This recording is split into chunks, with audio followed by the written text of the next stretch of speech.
Halo semua, kembali lagi di channel Cara Fajar. Di video kali ini kita bakal ngelanjutin pembahasan kita tentang JavaScript Intermediate atau JavaScript tingkat menengah, yaitu persiapan untuk menjadi full stack developer. Nah, di sini kita bakal ngebahas tentang Fetch API, yaitu cara untuk mengkonsumsi data dari backend. Nah, kita kan sebagai front end-nya, kita pasti bakal butuh mengkonsumsi API yang mana bisa aja kalian butuh untuk menampilkan data, create data baru, update data, delete data, dan lain-lain. Nah, kita bisa mengkonsumsi API tersebut menggunakan Fetch API ini. Oh iya, kalau kalian belum ngerti tentang apa itu API, kalian bisa cari-cari sendiri ya, bisa baca-baca sendiri, bisa nonton video sendiri, bisa lihat di YouTube sendiri. Aku nggak bakal bahas, tapi kalau kalian pengen tahu tuh apa itu API atau contoh-contohnya cara membuat API, aku udah pernah bikin di playlist yang namanya apa ya, Laravel, membuat API menggunakan Laravel kalau nggak salah. Kalian cari aja di di YouTube aku. Nah, kalian belajarlah apa itu API. Tapi di situ aku buatnya pakai Laravel. Oke, balik lagi. Jadi kita bakal pakai Fetch API untuk mengkonsumsi API dari backend. Oke, itu yang bakal kita bahas. Biasa ya, sebelum kita mulai, aku mau ngasih tahu ke kalian kalau uh, pembahasan tentang JavaScript Intermediate ini udah aku bikin dalam sebuah playlist. Kalau kalian tertarik, kalian cari aja di YouTube, cari channel Cara Fajar, dan pilih tab playlist. Kalian bakal ngeliat playlist yang judulnya tutorial JavaScript Intermediate. Nah, kalian bisa tonton video dari awal yang aku bahas tentang persiapan menjadi full stack developer menggunakan JavaScript di sini. Kayak begitu aja. Jadi nggak usah berlama-lama, kita mulai tutorialnya sekarang. Untuk public API yang bakal aku gunakan untuk latihan kita di video kali ini, aku bakal menggunakan yang namanya restful-api.dev. Nah, kalian bisa coba kunjungin website ini. Kenapa aku pakai website ini sebagai public API? Karena untuk public API ini bukan cuman get doang yang bisa kita coba, tapi dia juga atau website ini juga menyediakan metode-metode lain yang bisa kita tes.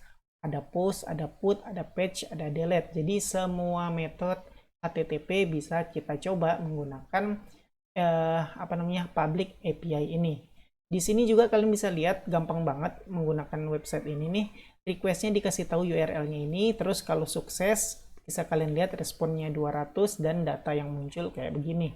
Terus kalau kalian show data atau data yang dilihat secara detail satu aja berdasarkan ID, contohnya bisa kalian lihat URL-nya kayak begini. Data yang muncul juga kayak begini ya. Ya kayak gini kayaknya. Oke, itu dia ID 3, ID 5, ID 10 muncul semuanya. Terus di sini bisa kalian lihat juga single object. Jadi, ini bukan show data ya. Ini berdasarkan ID yang dipilih dan ini merupakan single data atau show data. Jadi kalau show data kalian sebut slash ID-nya, kalian bakal mendapatkan respons 200 dan responsnya isinya kayak begini. Nah, ini yang hampir nggak semua public API menyediakan ini ya. Aku lihat karena public API ini menyediakan post, put, patch, makanya aku mau menggunakan ini. Nih kalian lihat sendiri, untuk post kita bisa menggunakan URL-nya kayak gini dan data yang dikirim kayak gini. Kalau berhasil responnya 200 dan hasilnya kayak begini. Jadi kita nanti bisa tahu apakah kita menggunakan Fetch API untuk meng-create data berhasil apa enggak. Kalau berhasil muncul respons 200 dan hasilnya kayak begitu. Nah, kita nggak peduli ya, kita nggak punya database. Yang penting kalau kita menggunakan metode post ini udah menghasilkan respons yang kayak begini, berarti Fetch API kita udah berhasil. Itu yang membuktikan kita udah sukses menggunakan metode post di Fetch API kita. Nah, itulah kenapa aku mau menggunakan public API ini. Semua metode bisa kita gunakan untuk belajar. Jadi kalian lihat-lihat aja dulu websitenya ini dan kita bakal menggunakan website ini sebagai public API kita. Oke, langsung aja kita bakal belajar paling dasar, aduh ribet ngomongnya. Kita bakal langsung mulai aja paling dasar dari Fetch API. Jadi di sini aku udah bikin sebuah function isinya kosong yang namanya get data. Di sini aku mau kita bakal get data dari public API ini menggunakan metode get yang mana hasilnya kayak begini. Di sini sehingga kita bisa mendapatkan data-data ini semua menggunakan Fetch API. Oke, jadi sintaks Fetch API gampang banget teman-teman. Kalian tinggal panggil function fetch gini aja, terus di sini URL-nya. Udah selesai kayak begitu. Tapi ini masih dalam bentuk promise. Oh iya, aku lupa ngasih tahu kalau kalian mau belajar tentang Fetch API ini, kalian wajib mengerti dulu tentang promise dan async await. Nah, tentang promise dan async await udah aku bikinin videonya masing-masing satu video. Jadi, aku harap kalian pahamin dulu tentang async await dan promise. Karena kalau kalian nggak paham tentang dua itu, ya mungkin kalian bakal bingung dengan apa yang aku bahas di sini.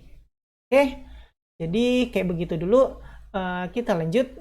Ini kan URL, jadi kita misalnya mau pakai ini, ya udah copy aja. Copy. Paste. Nah, ini udah paling awal dari sintak fetch. Walaupun ini masih dalam bentuk promise ya. Jadi kalau misalnya aku gini nih, aku bikin aja let response sama dengan fetch ini. Nah, di sini aku bakal bikin console log response. Di sini aku bakal panggil function get data. Kalian pasti bisa nebak hasilnya apa. Hasilnya adalah ini. Tuh, promise pending. Jadi di sini dalam bentuk promise dan dia masih pending. Ingat, fetch ini promise belum selesai, tapi kita udah console log. Maka dari itu kita harus pakai function async await untuk menggunakan fetch API. Nah, ini dia. Jadi kita butuh async di awal function, terus kita bikin await di sini. Oke, sementara save dulu dan kalian lihat, refresh. Nah, lihat sekarang responsnya udah berubah, tapi masih bukan data yang kita inginkan karena data yang kita inginkan adalah dalam bentuk seperti ini, array dan isi-isi data yang kita dapatkan dari public API ini. Nah, jadi apa yang harus dilakukan lagi? Yang harus kita lakukan lagi adalah kita harus mendapatkan ini dalam bentuk JSON atau apapun nanti ada pilihannya. Untuk sementara aku bakal contohin dalam bentuk JSON dulu. Gimana caranya? Ya udah, kita bikin let data misalnya ya sama dengan response titik function JSON kayak begini aja. Nah, ingat ini juga harus pakai await karena ini pasti wajib nunggu dulu. Jadi ini jangan biarin dia console log dulu sebelum ini selesai. Maka dari itu kita pakai await di sini, terus di sini kita tinggal ganti data. Seharusnya udah berubah, save. Lihat hasilnya, refresh tuh. Data yang kita dapatkan sama dengan data yang dikasih contoh yang benarnya dari public API ini. Nah, kalau misalnya kalian udah nemuin kayak begini, berarti kalian udah berhasil menggunakan Fetch API dengan sintaks yang paling minimal. Jadi, silakan kalian coba dulu, pastikan hasil yang kalian dapatkan sama kayak aku. Kayak begini, datanya ada 13. Tadi kita bilang kan ada respons yang dikembalikan sama public API ini atau sama API pasti ngebalikin respons. Kalian kalau pengen tahu respons yang dibalikin sama API itu apa, kalian bisa mengkonsol responsnya, console log response atau apapun variabel yang kalian bikin untuk menampung fetch URL ini. Nah, kalian lihat ya, save dan refresh. Ini dia responsnya.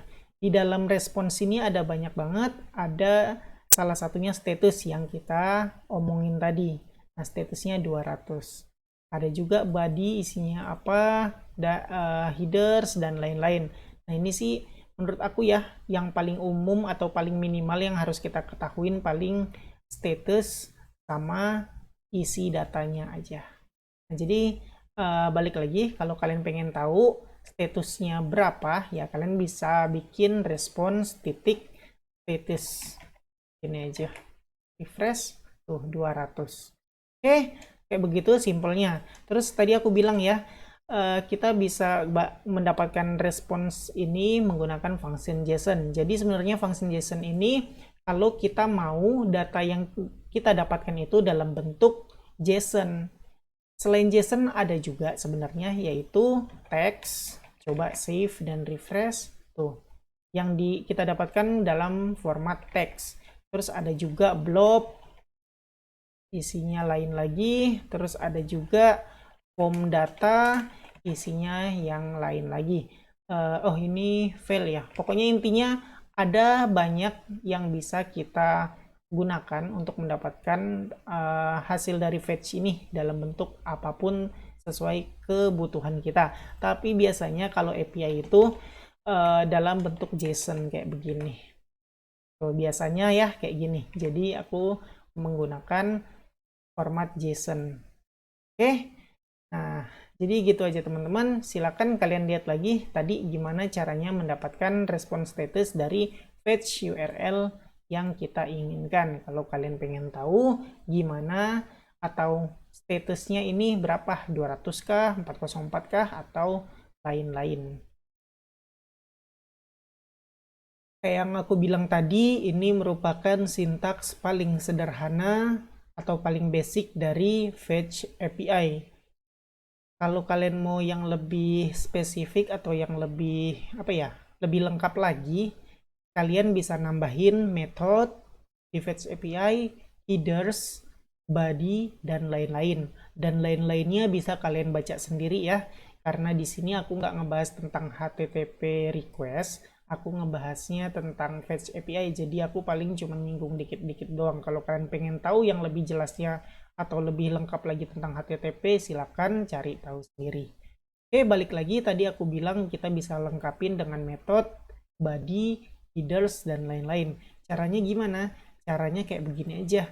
Setelah URL ini udah kita ketikin, kita bisa tambahin koma, terus kurung kurawal. Nah, di sini kita bisa nambahin nih apa yang kita butuhkan. Misalnya kita mau pakai, kita kasih tahu lebih jelas metodenya adalah get misalnya, atau huruf kecil juga nggak masalah seharusnya, tapi kayak gini aja biar lebih enak ngebacanya, get. Terus di sini mungkin bisa kalian kasih yang namanya headers. Isi headers ini apa? Kalau nggak salah kayak gini ya, bisa dalam bentuk objek karena bisa lebih dari satu ya. Kalian ingat di headers kita bisa ngasih authentication misalnya, whatever, terserah apa. Terus ada juga apapun lah itu, aku juga lupa isi properti dari headers apa aja, aku juga lupa, nggak hafal. Jadi kalian bisa cari-cari sendiri. Yang penting sintaksnya kalau kalian mau lengkap-lengkap kayak begini. Terus bisa juga kirim body. Nah, ini biasanya untuk metode yang post, misalnya kayak begini. Nah, ini juga isinya, misalnya kalian mau nambah sebuah satu data siswa, bisa kalian bikin NIS-nya berapa, kayak ginilah kira-kira, NIS-nya, terus name-nya, dan lain-lain. Nah, jadi intinya dari pembahasan yang lagi aku bahas sekarang ini, kalau kalian mau lengkap-lengkap versi dari sintaks Fetch API, setelah URL kalian bisa kasih simbol koma, terus kurung kurawal, dan di dalamnya bisa kalian tambahin. Yang penting propertinya sesuai dengan properti Fetch API, atau yang berkaitan dengan HTTP lah. Nah, bisa kalian googling sendiri apa aja yang bisa ditambahin ke dalam sini. Jadi intinya bentuk sintaksnya kayak begini.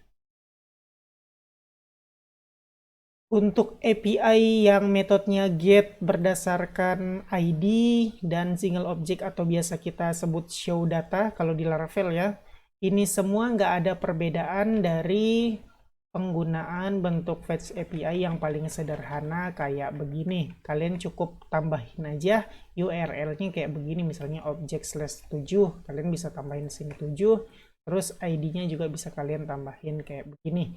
karena ini cuman ngubah-ngubah URL doang, nggak usah aku cobain ya. Kalian coba aja sendiri, pasti bisa seharusnya. Oke, yang mau aku coba sekarang dan bahas adalah kita menggunakan metode post. Jadi di sini pertanyaannya gimana sih menggunakan fetch API dengan metode post, atau gimana sih cara menambahkan data menggunakan fetch API. Jadi kalau kita menggunakan API ini, website ini, API public, dicontohin cara menambahkan post atau menambahkan data dengan metode post. Di datanya harus dikirim dalam bentuk kayak begini, dan kalau berhasil responnya 200 dan akan menghasilkan data yang baru kita tambahin. Ini dia. Nah, kalau udah muncul kayak gini berarti codingan kita, fetch kita udah benar kayak gitu. Jadi sampai menghasilkan kayak gini, itu tujuan kita. Oke, langsung aja kita bakal coba metode post menggunakan fetch API. Kayak yang aku liatin tadi caranya, kita tambahin aja metode di sini, yaitu post, huruf gede aja kayak gini. Terus di sini kita bisa kasih body. Ingat ya,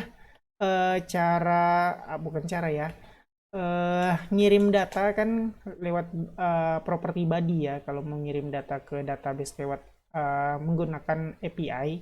Jadi kayak yang aku bilang tadi, kalian bisa belajar tentang API dulu, REST API dulu, supaya ngerti tentang ini. Oke, body-nya adalah data apa yang mau kita bikin di sebagai data baru kayak gitu. Jadi di sini aku bikin aja, copy paste aja lah ya biar cepet. Begini. Terus di sini aku bakal bikin let data new data lah ya. New data sama dengan isinya kayak begini. Aku rapiin sedikit. Nah, new data. Jadi di sini body kita bakal isi dengan new data kayak begitu aja. Kalau kalian mau naruh di sini juga seharusnya nggak apa-apa sih, tapi nggak apa-apa, taruh gini aja. Mana tahu nanti butuh JSON stringify dulu, karena ini biasanya dalam bentuk JavaScript, aku nggak tahu. Kita coba aja dulu, lihat ada error apa enggak. Oke, terus metode body kayaknya udah selesai kayak begini aja. Nah, setelah itu kita bakal ngelihat console log data, dan kita mau ngelihat statusnya. Console log response status. Oke, kita coba save. Dan aku bakal coba refresh. Seharusnya kalau berhasil status 200. Ternyata status 415. Unsupport media type. Oke, ternyata tipe data yang kita, tipe dari HTTP yang kita kirim ini nggak support bagi API public yang kita gunakan. Ternyata ya diwajibkan, yaitu content type yang dikirim harus menggunakan application JSON. Nah, ini yang harus kita tambahin di dalam headernya. Oke, ini kalian ikutin aja ya, karena ini merupakan syarat dari IP yang kita gunakan ini. Bukan IP, sorry, API. Oke, jadi kita tambahin di header ya. Aku agak-agak lupa, jadi aku tambahin aja lah ya. Setelah method, aku tambahin headers. Di sini dalam bentuk objek, nggak masalah. Jangan lupa koma supaya nggak error. Nah, di sini aku bakal tambahin content type kayak mana ya penulisannya. Aku lupa, jadi kita googling aja dulu. Content type fetch API. Oke, kita nyontek aja kita dengan cepat. Nah, kayak begini penulisannya, content type application JSON. Oke, kita paste aja dan udah selesai. Jadi ini aja yang harus kita tambahin. Seharusnya sih udah nggak error kayak gini lagi. Kita buktikan, refresh. Ternyata ada yang masih error, 400 bad request. If you are trying to create, kita gedein aja. If you are trying to create or update data, potential issue is you are sending incorrect. Oke, ternyata data yang kita kirim ini salah menurut API. Nah, kita harus tambahin menggunakan metode JSON stringify. Karena mungkin ini new data ini dianggap bukan dalam bentuk JSON ya. Jadi makanya wajib diginiin kayak begitu. Oke, kita coba lagi save dan refresh. Nah, kalian lihat statusnya 200 dan data yang dibalikin adalah data yang kita masukin. Ini dia. Nah, itu tandanya berarti Apple MacBook Pro 16 nih. Mana ya name-nya? Kok nggak ada? Oh, ini dia. Apple MacBook Pro 16. Nah, berarti benar udah kebukti. Ternyata Fetch API bisa menggunakan post untuk menambah data baru. Kebukti dengan hasilnya 200 statusnya, dan ini datanya udah dikembalikan sesuai dokumentasi dari public API yang kita gunakan ini. Nah, begitu aja teman-teman. Jadi biasanya sintaks untuk menggunakan Fetch API dengan metode post wajib menyertakan kayak gini, propertinya method sama dengan post, terus headersnya content type application JSON, terus body-nya kalau misalnya yang kalian kirim datanya belum dalam bentuk JSON, kalian harus JSON stringify dulu. Nah, kayak begitu aja. Silakan kalian coba. Kalau kalian udah berhasil mendapatkan hasil kayak begini, itu berarti metode post menggunakan Fetch API kalian udah benar. Selanjutnya untuk metode put, fetch, dan delete bisa kalian coba sendiri ya, karena ya cuman ini aja ngebedain metodenya doang yang diganti dari post jadi put atau fetch. Nah, perbedaannya paling kalau put untuk ngupdate, kita update semua properti dan isinya kayak gini caranya, sedangkan untuk fetch cuman ngupdate sebagian dari propertinya aja, enggak semua. Yang paling penting sih kalian harus menyertakan metode tadi yang aku bilang. Post tadi kalian ganti put kalau mau metodenya put, kalian ganti fetch kalau metodenya fetch, kayak gitu. Terus untuk delete sama aja, kalian bisa ngapus body-nya, karena body kan buat ini ya, ngisi data, sedangkan delete ini kan nggak perlu ngisi data. Jadi paling kalian cuman ngubah metodenya aja dari post jadi delete. Terus kalian lihat sendiri di sini URL-nya kalian harus sertakan ID dari data yang mau kalian delete. Sorry, tadi kelupaan ya, untuk put sama fetch juga kayak begitu. URL-nya perlu kalian tambahin di sini dari ID dari data yang mau kalian put atau yang mau kalian fetch. Jadi kayak gitu. Aku nggak nyontohin, silakan kalian cobain sendiri aja sebagai latihan lah ya, anggap kayak gitu. Oke, kayak begitu aja pembahasan video kali ini. Kita udah ngebahas tentang Fetch API, yaitu cara mengkonsumsi API di JavaScript. Nah, jadi semoga kalian ngerti dengan penjelasan yang udah aku jelasin. Oke, kayak biasa, buat kalian yang suka sama video ini silahkan di like. Buat kalian yang udah nonton video ini tapi belum subscribe, silahkan di subscribe dulu, terus hidupin notifikasinya supaya kalau aku upload video baru kalian dapat notifikasi dan bisa langsung nonton video terbaru tersebut. Buat kalian yang ngerasa video ini berguna dan bermanfaat, silahkan share sebanyak-banyaknya supaya teman-teman kalian tahu juga tentang video ini dan mendapatkan manfaatnya. Makasih udah nonton video ini sampai selesai. Kita ketemu lagi di video selanjutnya.